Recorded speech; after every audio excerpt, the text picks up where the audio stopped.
Ngayon, salpak na namin yung pressure pump. Subukan natin kung aandar. Yan. Yan yung mga kasama namin.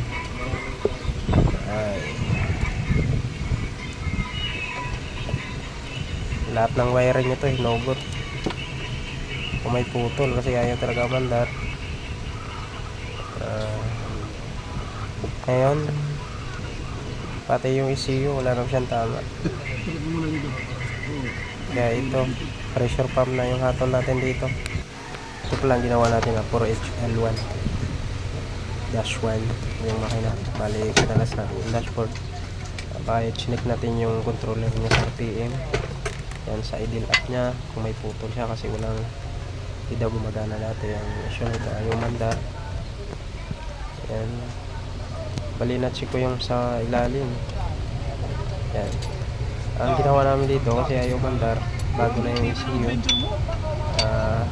May yung mga kasama rin yung mga parts dito. Ang ginawa namin dito, palitan ng pressure pump. Subukan namin yung under siya. Bali nagpalit din tayo ng camshaft sensor. Yan. At saka na-trouble namin may putol yung supply niya sa ECU papuntang taas. May putol niya kaya yung umangat yung RPM niya. Yan. Kaya ang gagawin namin dito, kakabit namin yung pressure pump, salpak namin kung under ba talaga siya.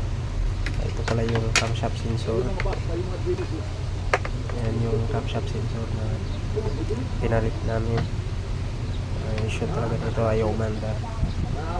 Kaya subukan natin ngayon kung umandar na siya. Yan, start natin kung umandar. Umandar na. Yan, okay na.